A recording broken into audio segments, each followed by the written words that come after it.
Welcome to Coffee and Tea with me, Damiana. This week we're enjoying a Kona coffee bev that I just got from my trip to Hawaii. Literally just got back like 2 days ago. Miss it already.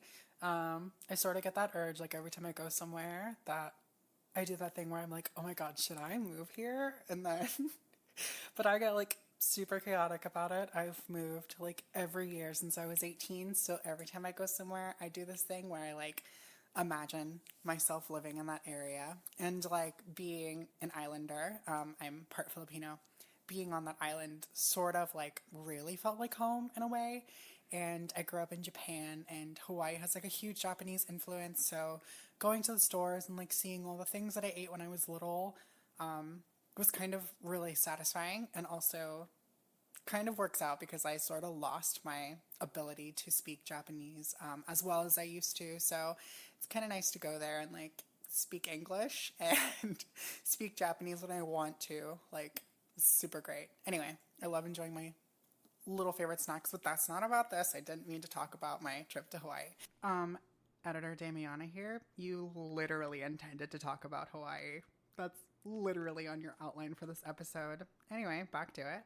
This week we are enjoying a crafted latte, iced of course. If you're queer, I feel like you get that. Hot bevs, the devil. We are enjoying a double shot Kona coffee iced latte with oat milk. Once again, of course. I did put like 3.5 pumps of white mocha in there and a caramel drizzle on top. I sort of based it off of the little macadamia nut chocolates that they have in Hawaii. For the first time, I'm trying these ones with caramel in them, and I'm super obsessed. I would have put like a milk chocolate or a dark chocolate, but I'm not much of a dark or milk chocolate drinker. I like it for eating, but for drinking, I usually go with like white chocolate. So I sort of based it off that candy, and I am enjoying. I don't know if that's like super accessible. Can we talk about how expensive 100% Kona coffee is? I literally paid $27.99 for 100% Kona coffee for like a 1 pound bag, which is crazy because like me going to Target and getting like the deluxe brand of coffee is like $8.99, which is freaking insane. For me, oh sorry, wait, how much did I say? $8.99. That was a total lie. It's like $17. To me, I'm like, oh my god, look at me being bougie and getting this good cup of coffee, and then come home and make espresso with it. So when I went there and it was $27.99, I was like, I don't want to buy this, but I sort of like went to Hawaii with like the intentions of doing a couple things, and that was one of them. So I just swallowed my frickin' pride and emptied my wallet, and I am so happy because this drink is delicious. I'm a huge fan. Can you hear the ice?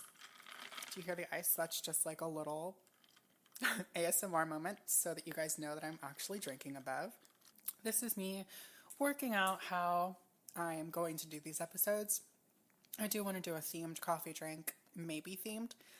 Try to be themed at the beginning of every one.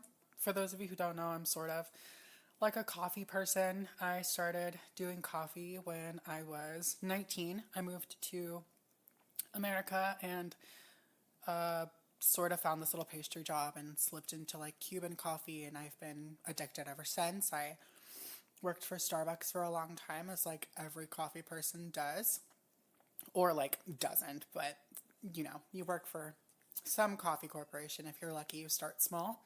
And then I got semi-poached to help curate a coffee menu for a vegan restaurant, which was super fun. Loved that education experience and sort of took that and realized what good coffee is for once in my life, and have since enjoyed indulging in like quality coffee instead of just drinking Starbucks and Dunkin' all the time. I eventually got my own espresso machine, and that's what I do now. Oh my god, I'm literally ranting forever about coffee. I mean, it's good because, like, what are these episodes going to be about? But I really don't want to rant for 30 minutes about coffee, so let us go straight into the topic of this week. Sort of bringing that Hawaii back in. As you saw, I'm sure you saw, the title of this episode is called I'm a Runner. I'm a runner, Katie. I run away from people. Can you tell that I literally just watched Mean Girls the musical? How many Mean Girls references am I gonna make in this freaking podcast? Also, Renee Rapp, so freaking hot, hella talented. The lead in that musical, though. Anyway, back to the podcast.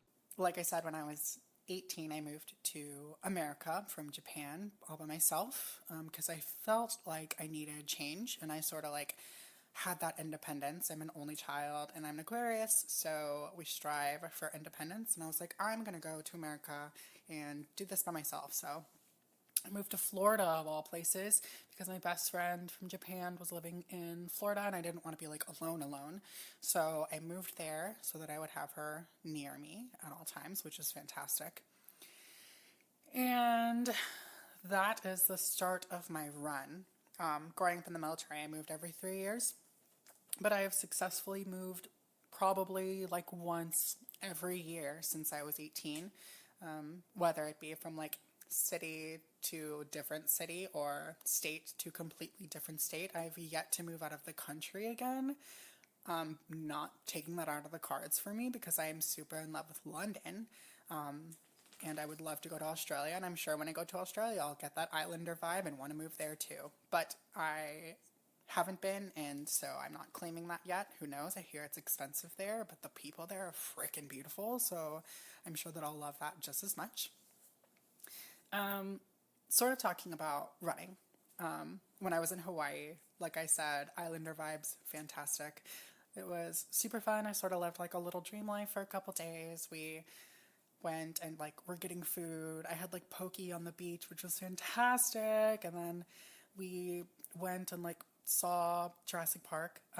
Not like the movie. We did watch the movie because my friend that I was there with had never watched Jurassic Park before. But we went to this little place that they have in Hawaii where the Jurassic Park movies were filmed, and you can do like tours, and we stopped by and like wanted to spontaneously do like horseback riding tour through the valley of Jurassic Park.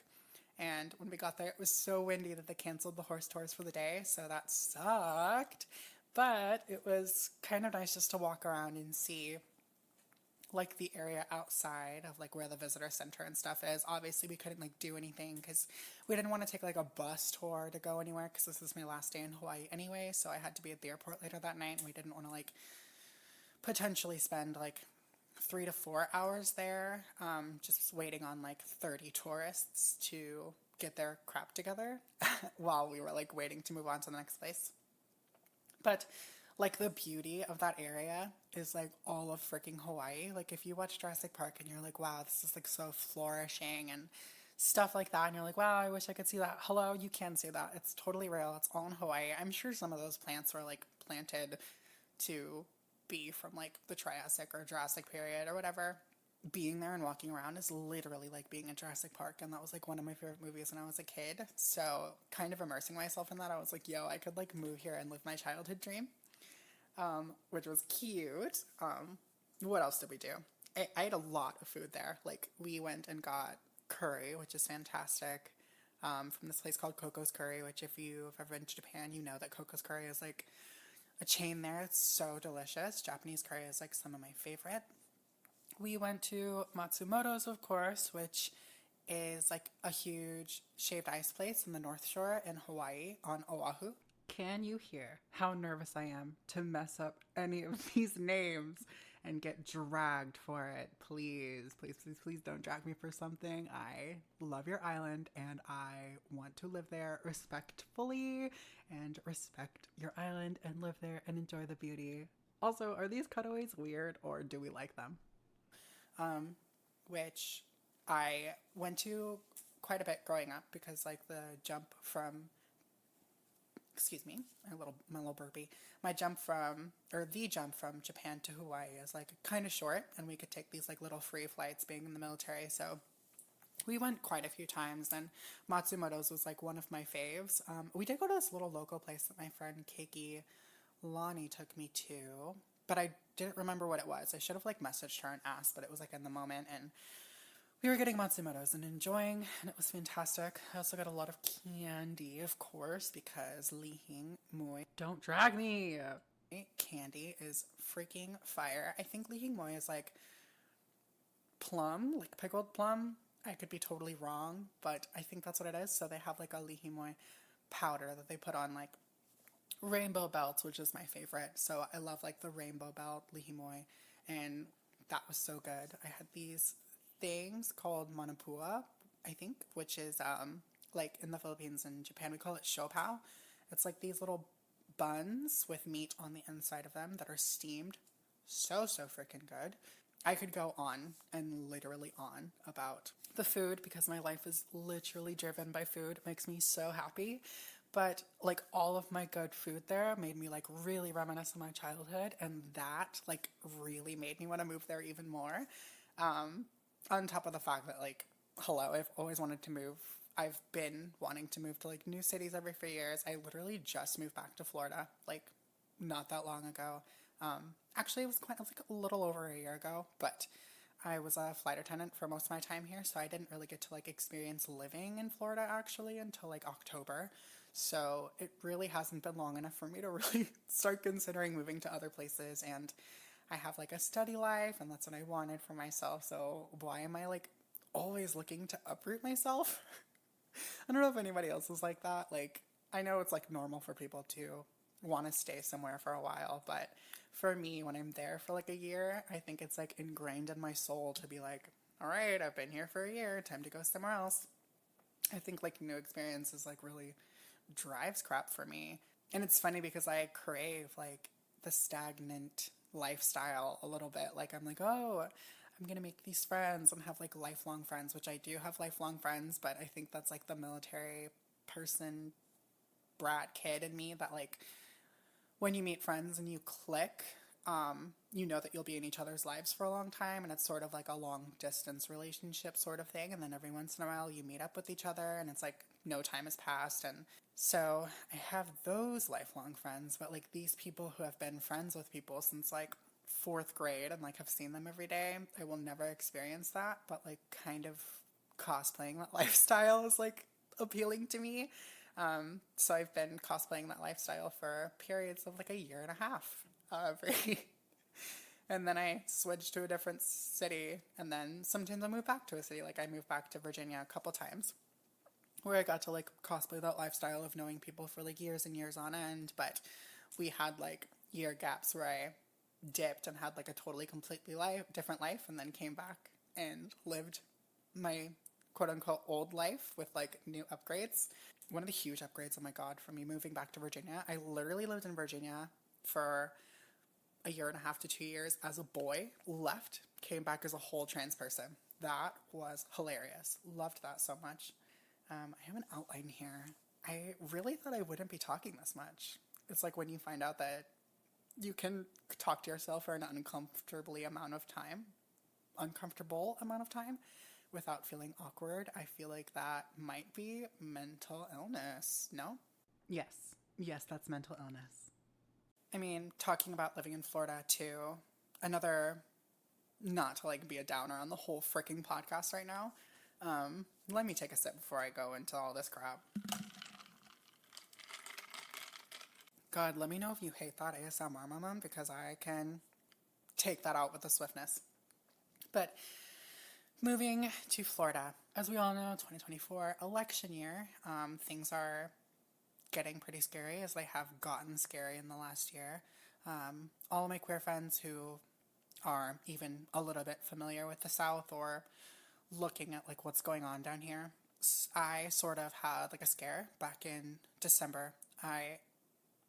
Well, not to go on another loophole rant, but last year I had surgery, so I hopped off hormones to let my body heal. I didn't want like anything weird to happen, so like consulted my doctor about like maybe pausing hormones so that my body doesn't have to double work itself, because the medicine that I take for my hormones like makes me dehydrated very easily. And then I had weight loss surgery last year, and it like that is the most dehydrating experience ever. So I was like, maybe for most of my recovery I hop off hormones and then think about hopping back on like towards the 1 year mark, which I did successfully.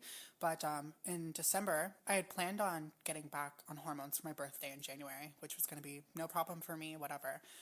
I realized that, or I found out that Florida passed a law that if you didn't sign a waiver in person by January 4th, that you wouldn't be eligible to receive trans health care after January 4th of 2024, even for like continuing people. So I've been on like hormones since 2018, off and on. For me to like not have the option to do that is completely insane to me. It's always been like easily accessible to me. Really just like talking to a doctor and telling them that you understand what's going on with your body and receiving the hormones. So having to jump through the hoops sort of like opened my eyes to the way that the South is moving, which is completely backwards. And I don't really see it getting better. I mean, I hope that it gets better. Of course, we all hope that things get better and progressively move forward. But just like being the realist in me and seeing my friends flee Florida and seeing everybody on the internet having like a plan to leave Florida, I have started forming my plan for escaping Florida. And I think like going to these places and being like, oh, this could be my escape. And being in Hawaii, that was like so progressive, and like nobody ever like double looked at me. And also everybody on the island looks like an islander. So I look like an islander, and it just kind of felt like I belonged, which is kind of nice. As I'm sure my people of color in the South, not even just my queer people in the South, but when you're walking down the street or when you're in a Walmart and you're like alone, everybody around you is white. So it's kind of like, it's like being an animal in the zoo. Like, you know, everyone's looking at you and you're like trying to just live your normal life. But you can't, because you know, like everybody's looking at you and you want to be like this not downer for the community, because you are the one example that that person has for who knows the next time they'll see somebody like me, you know? So I want to be like this shining example of excellence as being a person that I am, and I want to set a good tone. So like maybe the people who were a little unsure about people like me in the past could have this one small example of somebody like looking at them and smiling, or holding the door open for them, or picking up something if they drop something. And of course, like that's me just trying to be a good person in the first place, because when you put positivity out in the world, that's what you receive. And so like that's how I live anyway.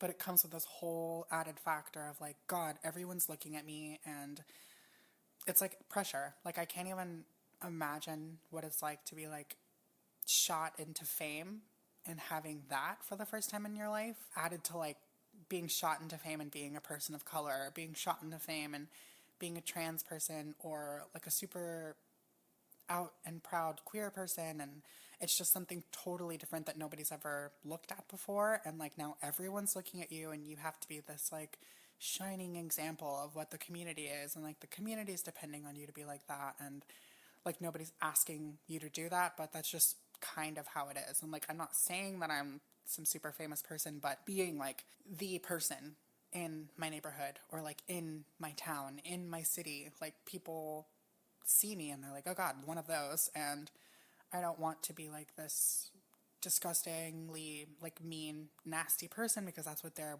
expecting, and that's what they want of me. Like they want a reason to validate their disdain or like uncomfortability around people like me. So me being super nice, and I hope it just like pisses them off. Honestly, they're like, oh my God, this person's so normal, blah blah blah, and they like hate it.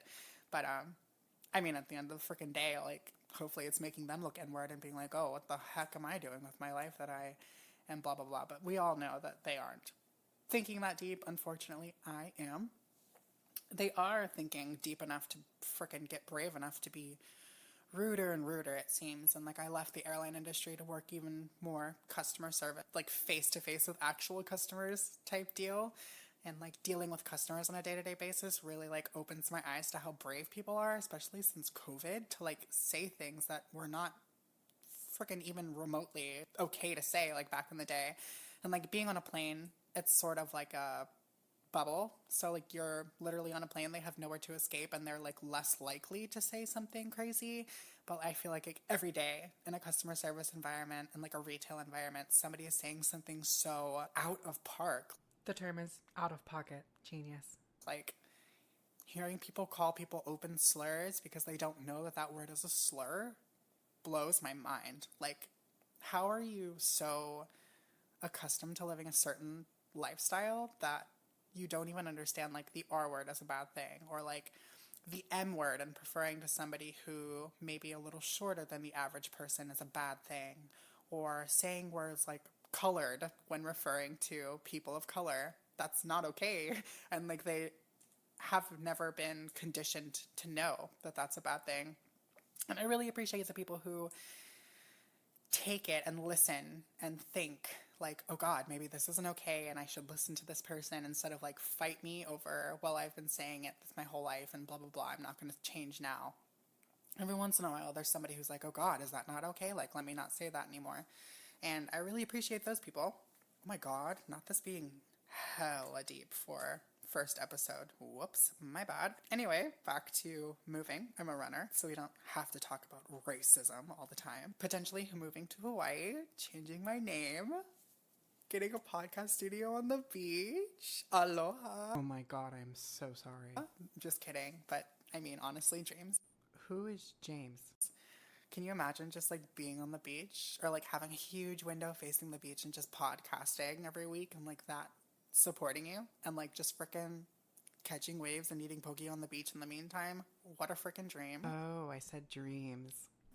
If anyone's hiring, if anybody wants a business partner in Hawaii that will pay me an affordable wage, my business email is in the bio. I'm just kidding. Yeah, I guess that might be it. I don't know. What a weird start to a chaotic adventure. Everyone who messaged me on Instagram, I love you so much, Andrea, for posting me on your story with your little Dunkies moment. I miss you so much. I miss talking about Dunkin' with you all the time. I miss my airport Dunkin' discount. I don't get that anymore, and I'm home every day, so I make my own lattes instead. I'm sure you're super jealous of my personalized lattes. I miss you so much. I miss everybody flying, really. But you know what I don't miss? Actually flying. And being lonely in a random hotel on a Thursday night in Minneapolis or something. Anyway, if you would like to follow me outside of this podcast, I am Damiana Grande on every platform, and of course, Coffee on Tea. Wait, what's my podcast name? I literally don't know it. Coffee and Tea on Spotify and Apple Podcasts. I hope to talk to you soon, babes. XOXO, Coffee and Tea.